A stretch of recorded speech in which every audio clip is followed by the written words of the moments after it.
big ball. Going for the big shot, and he hits it. That's batted into the air, intercepted, and the Bears are going to win it. Ryan Poles left no stone unturned in his interview with ESPN 1000. There's a lot of rumors saying that the Bears could go ahead and add a veteran running back to the room, aka Nick Chubb, which I guess is a wait and see type deal that's going on here. Welcome into the Halas Beat, brought to you by the Bear Report. I'm Usayd Koshul. He's Nick Whalen. Check us out on Twitter at Usayd Koshul, @ Nick Whalen, at Halas Beat. Nick, I don't know about you, but the thought of adding Nick Chubb to this room, yes, no, what do you think based on the way that free agency and the draft has played out for the Bears? I have to just preface this with I don't know what version of Nick Chubb we're getting. And again, I'm going to date myself a little bit, but I've been scouting for a long time. I was scouting Nick Chubb out of high school. His first year of college was amazing. And actually through his first year of college, through the first, I think 4 games until he had one of the really bad knee injuries, I thought he was going to be one of the best running backs coming out of college ever. And then it was he had to come back from that. And then how's he going to be? And eventually he worked his way back. But then he just had one of those big knee injuries, Usayd, 2 years ago, and worked his way back about halfway through last year I think he played 6 or 7 games, and then he broke his foot. And I know people are posting him jumping over hurdles and squatting 800 pounds because Nick Chubb, he's an athletic freak. But he didn't have a good year last year. He wasn't efficient. He had a bad PFF grade. It was his worst season, I would say, almost in the NFL. And as we know, age is undefeated, man. Age is undefeated in football for sure, especially when you have those big injuries in your running back. So he's 29, I think. If they bring him in for a workout and he looks like he's spry again, I definitely would be game. But there's other guys on the market that I would be interested in. But also, Ryan Poles had some interesting things to say about the running back position today on his interview.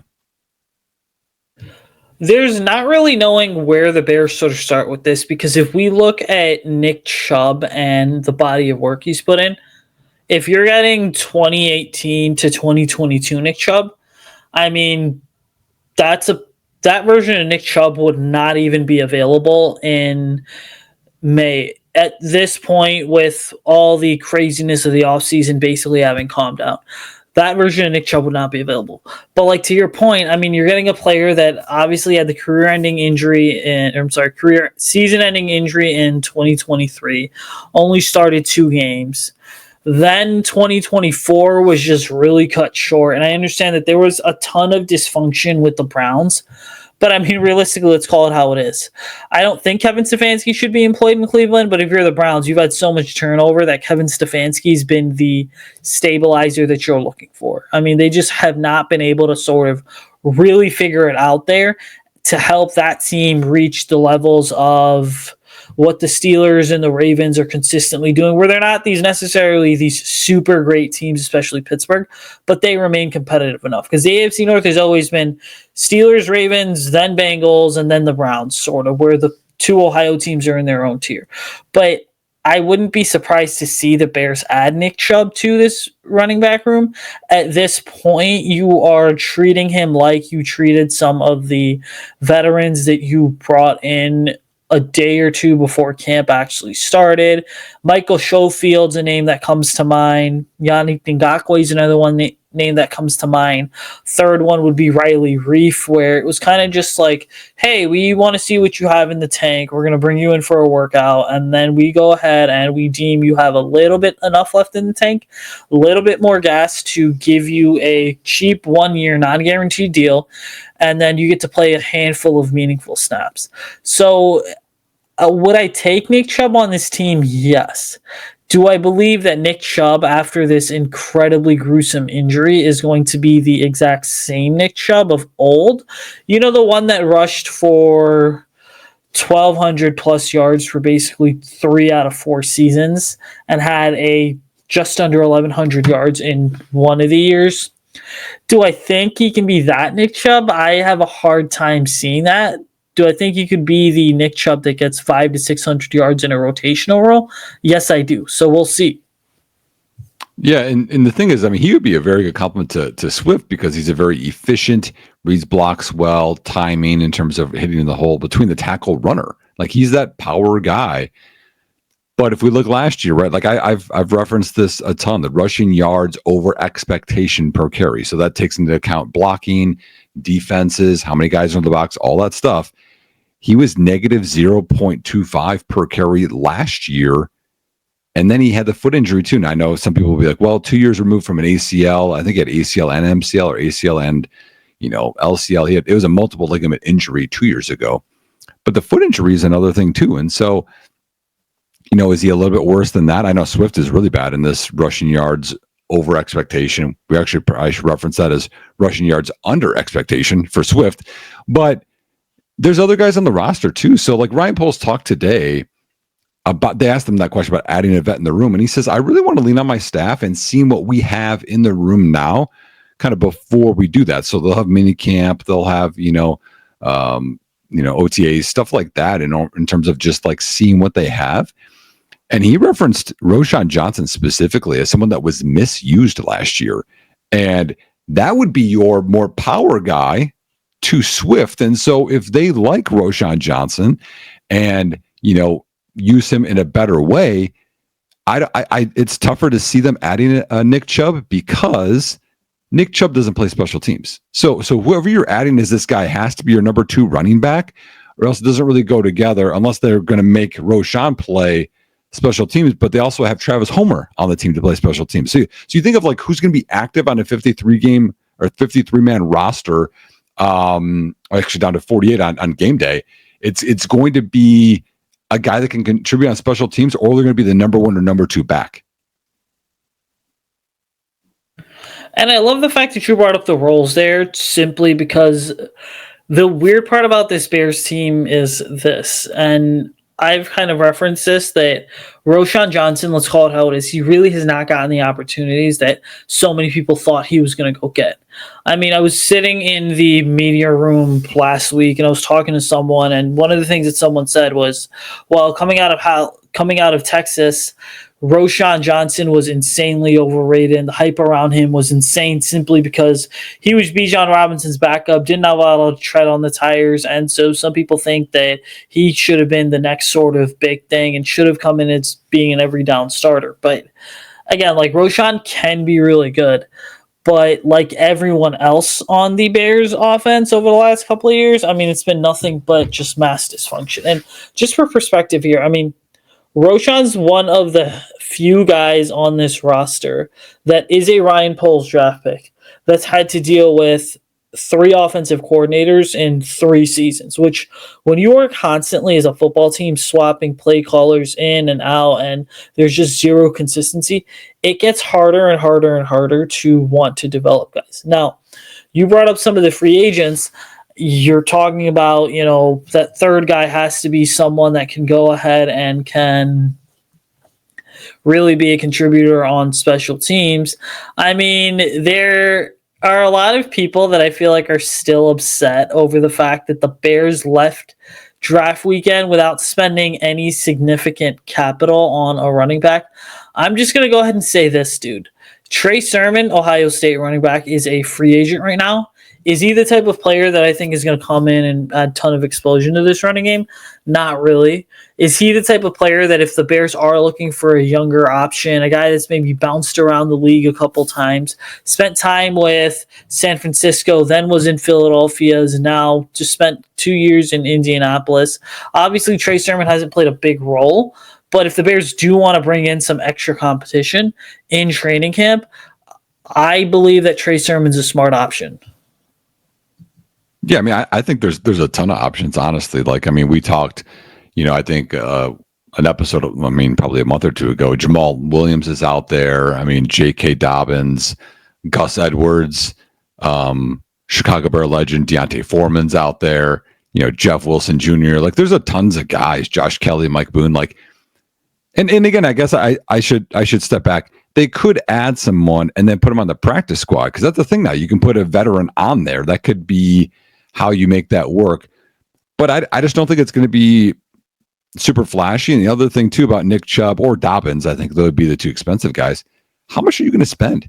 You're going to spend $5 million for 1 year contract on that when also you might want to add a safety, you might want to add a D end, another guy somewhere on the team. So, it's not just like, add Nick Chubb. Like, yeah, obviously adding someone and hoping they could be someone they were before would be nice, but you have to add it in the construct of the team, the role within the team, etc. And one note, actually, going back to Roshan Johnson is, and again, I know some people don't like PFF. Okay. My whole stance on it is this. I don't watch the all 22 of every play of every game. So I use it within a context of, hey, it's a measuring tool. It's some data. They have Roshan Johnson, his overall grade last year as a 69.5 and a 76 overall rushing, which if you don't know, 60 is average. So he was well above average.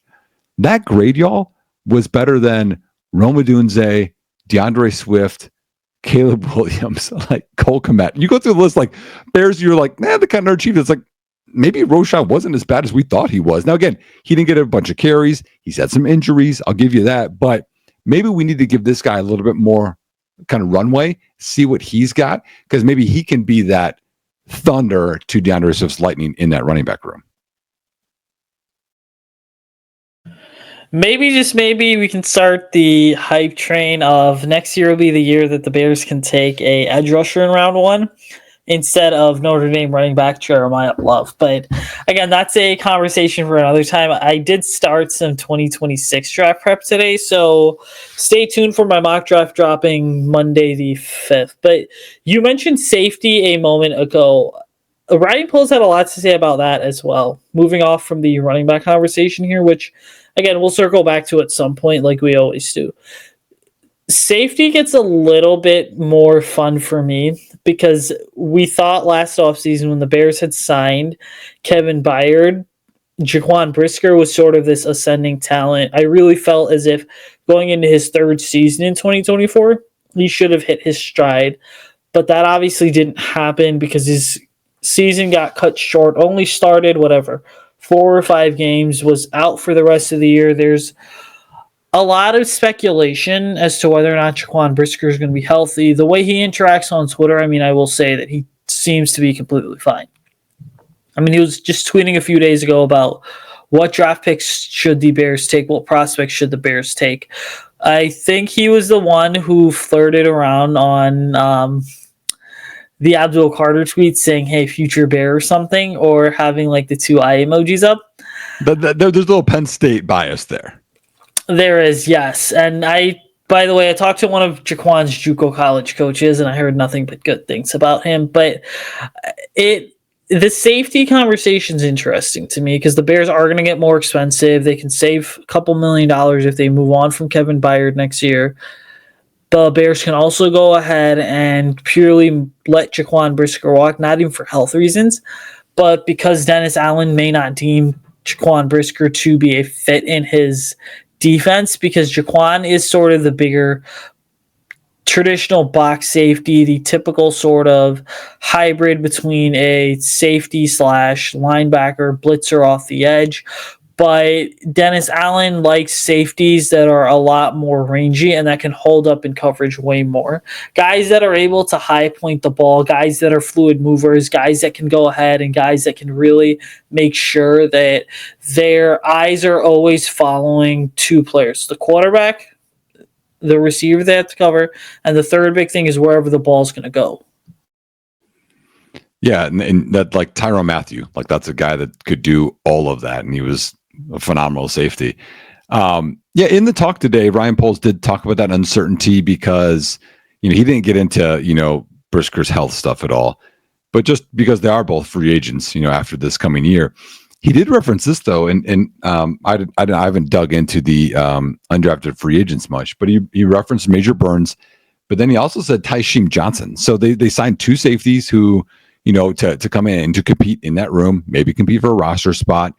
And that could be a thing where you see one of those guys make the team over Tavarius Moore, over Jonathan Owens, over Elijah Hicks, because they'll be cheaper for one. And 2, if that's the type that you're talking about, the mold of a safety that you want moving forward, that certainly could be the path. The other thing and then one thing that I mentioned previously, why we brought up safeties, is there's free agents out there, y'all, that I think could help the Bears. I mean, Julian Blackmon is out there. Justin Simmons is out there. Former safety with the Saints who worked with Dennis Allen, Marcus Williams, is out there. Now, again, they don't have as much length on their career, but if it's someone that could help you out and kind of patchwork the defense, that certainly could be an avenue with this cap space. And that's why we can't just spend whatever we want to put in a running back, because, as I think I said this in the last episode, both safety and running back, y'all, is a position where you can have people jump in and be very effective much easier than a lot of other premium positions on a roster. Well, I mean, you get your offensive line fixed, your running back is going to look so much better, the one that you plug and played. You get your safety room fixed, your pass rush fixed, and your safeties are going to look really damn good. And anyways, the safety should be good on a team that has guys like Jalen Johnson and Kyler Gordon on one side of the field. But what I find to be so interesting with this Ryan Poles interview, and again, I'll listen to it after this too. A lot of what I'm saying is based off what, one, you were texting me, number two, what I saw from, former colleague Aaron Lemming, but also colleague Courtney Cronin on Twitter, is that the Bears are really leaving a lot of things open for interpretation, because Ryan Poles had some stuff to say about Ozzy Trapilo. It sounds like the Bears are going to do what we said they were going to do in the last episode, which is open competition at left tackle. It certainly sounds like there's a lot being said about players such as Andrew Billings and Montez Sweat. But circling back to the OT conversation here, I mean, I think it's fair to say the Bears are going to give Braxton Jones, Kieran Amagaji, and then Ozzy Trapilo a fair shot at being future left tackle, which, again, I don't hate Braxton Jones, but I will say if there's an opportunity to upgrade, which the Bears saw Ozzy Trapilo as possibly being an opportunity to upgrade, you have to take the upgrade 11 times out of 10. Yeah, 100%. And one thing I will say before I dive into this is, as much confidence as people are going to have in Ozzy Trapilo after the press conference that Ryan Poles had, press conference isn't right, interview that he had today, the Bears could have drafted Ozzy Trapilo at 41. They didn't. They could have drafted him at 39. They didn't. They traded down. They drafted Luther Burden instead. So this isn't like Ozzy Trapilo is going to be this absolute stud. We have to have him. They took a calculated gamble by trading down and then drafting him. So I think it's a competition thing. They did say competition at left tackle, which takes away the whole conversation. Y'all have Darnell Wright switching spots. Ozzy can only play right tackle.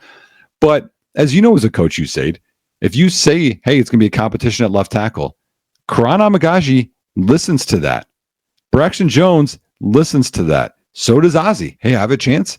This is good. This means those guys are going to be working. And as he talks about all the time in terms of the depth chart isn't solid yet, that's not just a tackle, it's everywhere. So everyone's going to want to play harder. And so that's going to be fine for Chicago. Like, let's say Karan Amagaji has a phenomenal offseason and he emerges as the left tackle with those 36-inch arms.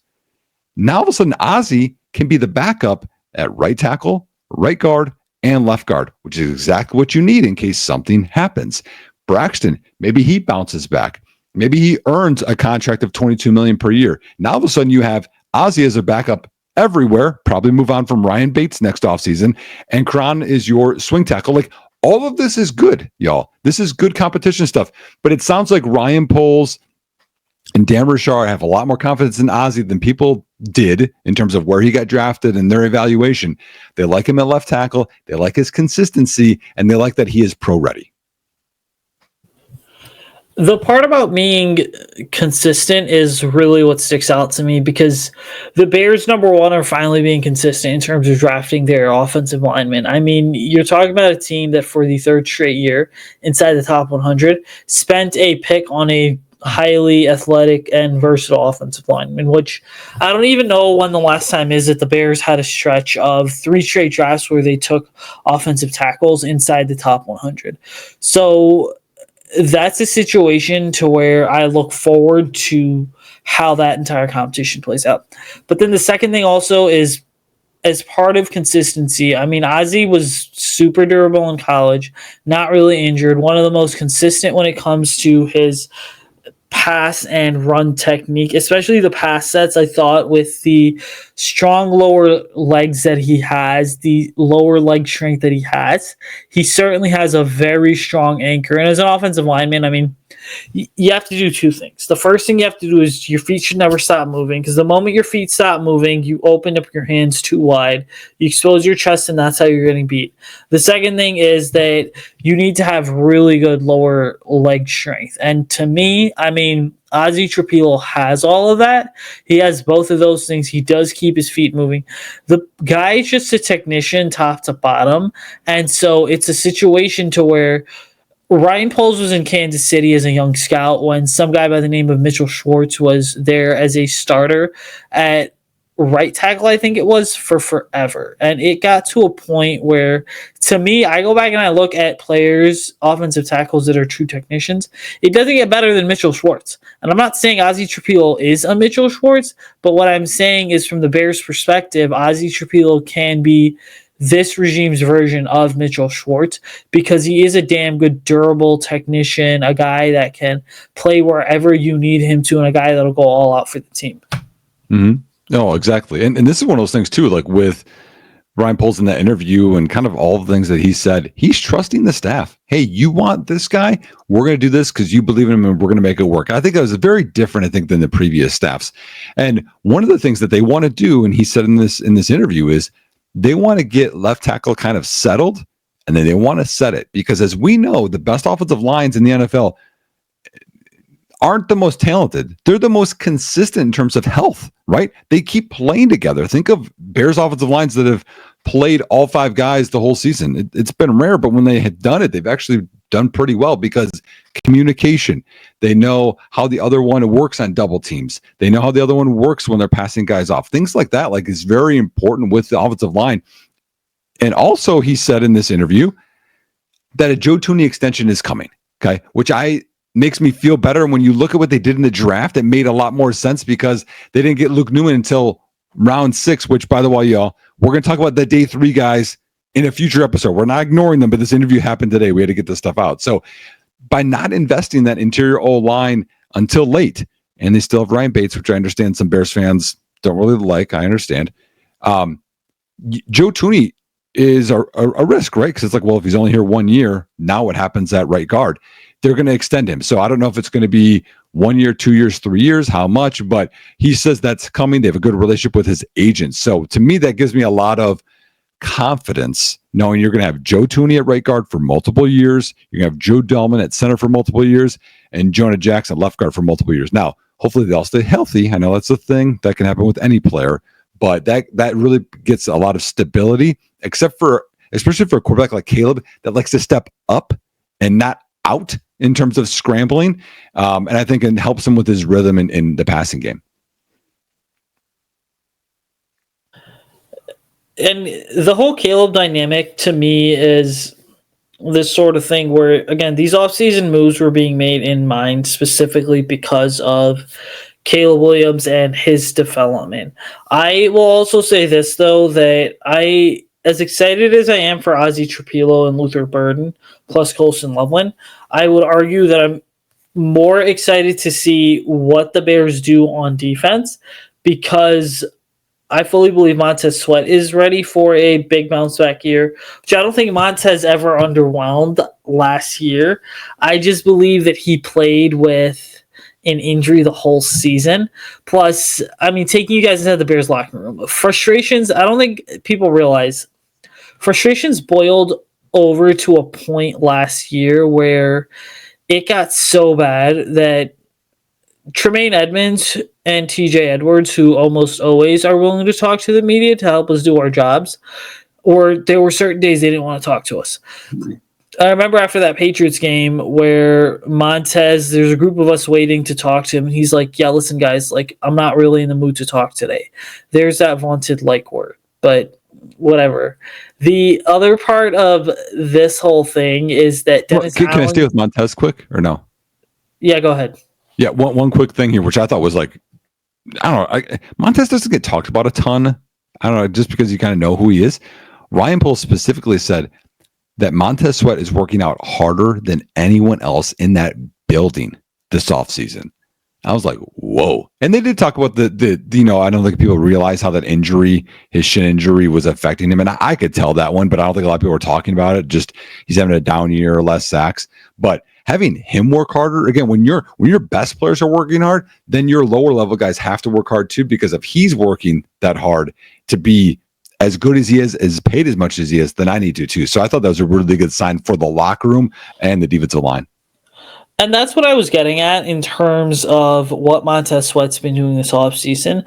I mean, let's call it how it is. The Bears traded for Montez Sweat 2 years ago without having any sort of legitimate rationale for why they need to go ahead and why they need to add him. Like, yes, there's the generic argument of, well, we need a pass rusher, but the thing that troubled me the most is I never really felt as if Montez Sweat was this ideal fit for what Matt Eberflus was trying to do defensively.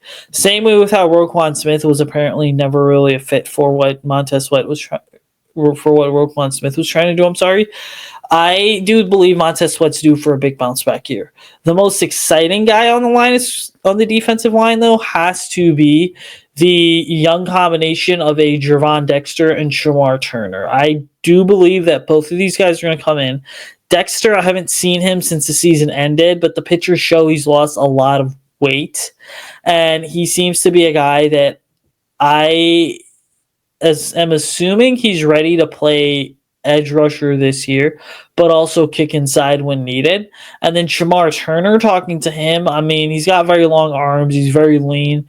I do see a situation where Shamar Turner is playing both defensive tackle plus defensive end if needed. Yeah, and Ryan Poles spoke to that one this press or this interview as well. I'm gonna start with one guy first because I have a theory here, Usayd. So staying on the defensive line, the Sweat thing was awesome to hear. He also said something about Andrew Billings. He said, and again, don't quote me on this, y'all. I think he said he was trimming up. It was some kind of a word where he was losing a little bit of weight, getting maybe a little bit better of like cardio shape. And I was like, that's interesting. And then you have Gervon Dexter, right? Who I think is trimming up a little bit, right? And then Shamar Turner, who gained 30 pounds last offseason, where he could easily lose some weight too. And it made me think of that room. You have Grady Jarrett, Dexter, Billings, who are all quick if need to be, trimming up. There's not a stout guy in that room. Chris Williams, also a gap shooter. If we want to bring up Zach Pickens, we could, but we don't need to. And I was like, because a lot of times, as you know, defensively, there's lots of different types of interior players or schemes. You could two gap, right? Which means you're on the center of that guy, you're reading it, you're disengaging, and you're really trying to guard two gaps. You can one gap, but you can one gap and anchor, right? So anchoring would be you're really resisting pressure from the offense. You're taking out double teams, you're getting low, you're getting that leverage, and you're letting your linebackers work. The other one, and this is my theory, you say, no one said this yet, but this is my theory. I know we got these big ends and we're really kind of just pushing the pocket, right? And we're kind of boxing a little bit the pocket. What if we have this design of Billings slimming up, Dexter, who is very athletic, Turner's athletic. We know Grady Jarrett's really athletic. What if they're just going to be gap shooters, right? You're going to have a hockey line, so they're going to switch up. They're going to have high energy, and they're not going to stay on the line of scrimmage. They're going to be 2 yards in the backfield, and they're just going to cause havoc. And then they can be a little bit interchangeable. You don't have to have, man, we got to have this massive one technique, because I had that fear. I know you did too. And it's like, man, we need an Alfred Collins. We need this 340 pound nose tackle to back up Andrew Billings, who's short but thick, right? To hold up and again, resist and anchor. But if they're shooting, we don't need to anchor, man. We can just cut through. You're going to hit pullers. You're going to hit lead blockers. You're going to move. You're going to like dent the line of scrimmage, and then guys can run. And in that defense is risky, because if you don't hit well, then offensive linemen can get to your linebackers. But also, we know Tremaine Edmonds struggles a bit with reading at times and with taking down blockers. But if they're causing havoc in the backfield, he can just see and go, right? Which maybe would help him. So I thought it was kind of an interesting comment, and it was kind of, I twisted that into some other things.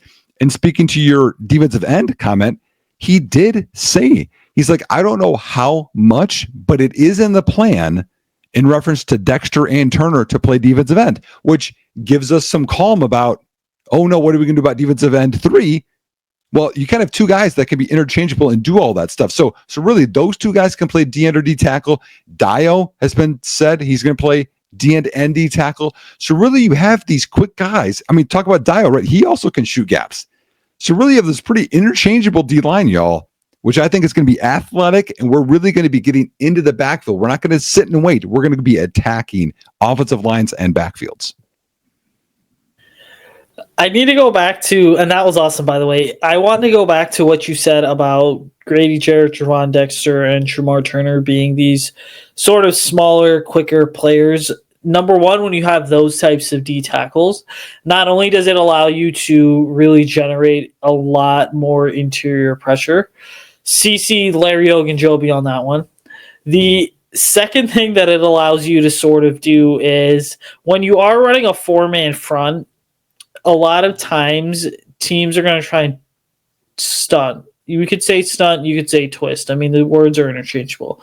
Now, the advantage of having 2 really big defensive ends in Dio and Montez Sweat, and then having 2 smaller, quicker defensive tackles inside, is you can start to stunt with the 2 D tackles inside and cause tons of confusion, because then what you're doing at that point is you're leaving an offensive tackle on an island with Montez Sweat and then an offensive tackle on an island with Dio. But then what you're also doing is you are creating confusion in the interior of the offensive line to ultimately allow a Tremaine Edmonds or TJ Edwards or even a Kyler Gordon to come off the edge from somewhere and just go absolute boom and pick up those easy blitzes and then just really cause havoc in the backfield.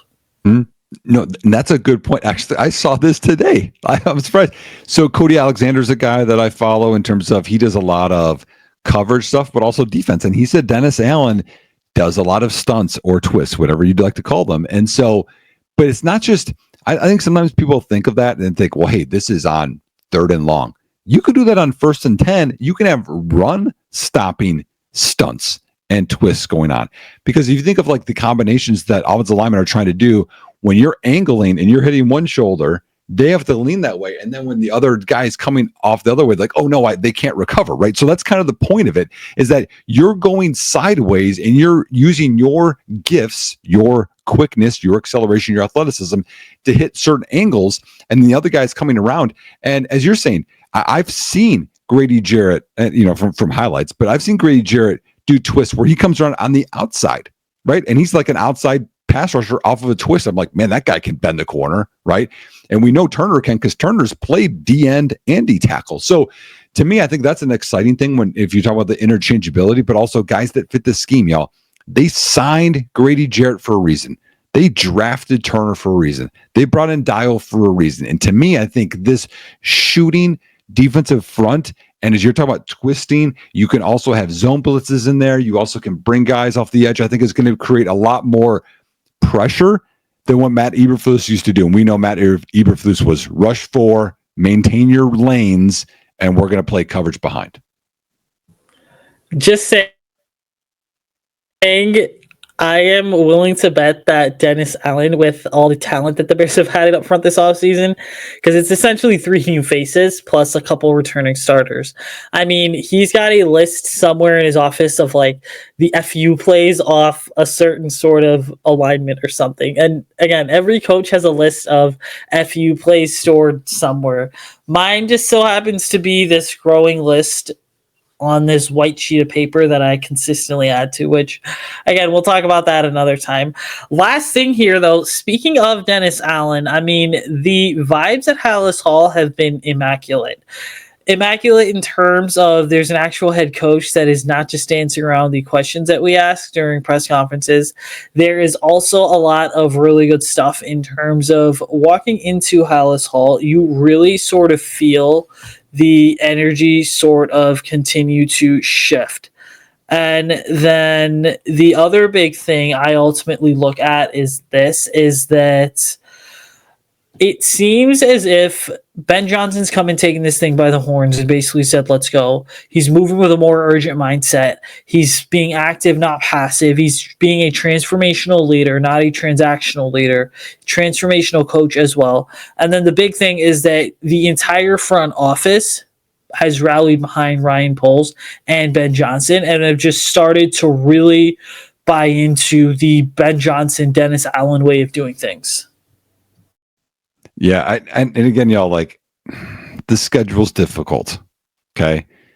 But the vibes in Halas Hall are real. Like, it's real energy, it's real excitement. And we haven't seen, Usayd, a high-end offensive play caller. I mean, gosh, man, I'm going to go back a ways. I mean, Trestman's first start, like his first year, that was exciting. Old Bear fans are going to remember Gary Croton, that offense. I'm going to reference, they'll remember that one when they had the wide receiver screens were like the rage back in the late 90s. And then you have the Eric Kramer Bears in 94. But man, like, the offenses just haven't been super high flying or consistent. And we have literally, you could argue, the best play caller in the NFL is in Halas Hall right now on offense. But then Dennis Allen's top 10 defenses, and that's been pretty across the board. So those guys are going to kind of raise the floor and honestly, like, create a ceiling where this, like I said earlier, the schedule is difficult, y'all, but this is really exciting. Like, this is going to be a good team. It's going to be a tough out for them to lose games. And I think we're really going to beat up on some teams. So I'm excited, man, about all the pieces. And actually, when you take the step back of waiting on running back and safety, knowing that you can, like, band-aid those if need to be, everything else looks really, really good. It does, and it is going to be exciting to see how the Bears progress here. I mean, listen, it's May. The Bears have rookie minicamp coming up in a few days here. After that, we're going to have 3 phases of OTAs, but also mandatory minicamp before the Bears break for the summer. I believe it's June 11th is the year that they go on summer vacation this year, but there's going to be a ton of really interesting stuff continuing to happen, which means we're going to continue giving you guys the best coverage possible. Before we get out of here, if you're watching us on YouTube, be sure to comment. We would love to hear your feedback. I don't really care that some of you guys were slaughtering me in the comments. I found some of that to be incredibly comical because, I mean, there's always a target on your back when you are a coach. I will just leave it at that. Make sure you are giving the podcast a 5-star rating and review. Subscribe to the YouTube channel as well. Really appreciate the support. Check us out on Twitter at Usayd Koshul, @ Nick Whalen. Go ahead, buddy. Yeah, and one thing, I mean, if you guys have something that you guys want us to break down, something you want us to talk about on the show, let us know in the comments too. Like, this is your guys' show too. Like, we want to talk Bears football. We love this. But if there's certain aspects or certain things that you're not hearing from our show or other shows, let us know. We're going to give that a go if we can. Yeah, absolutely. We want to be a show, as much as people sit there and are like, oh, we're a show for the fans. Like, we genuinely look at the comments to see what you guys are talking about. So if there's something that, I see, I mean, I'm going to shoot Nick a text and be like, let's talk about it. And if you're on the Bear Report website, like, interact with us on the boards too, because if you give us a suggestion, I mean, we are going to run with it and start to discuss that topic on the show as well. But check us out on Twitter at Halas, at Usayd Koshul, @ Nick Whalen. We'll be back next week with 2 episodes. A lot of really good stuff as well. Until then, ladies and gentlemen, bear down and enjoy your weekend.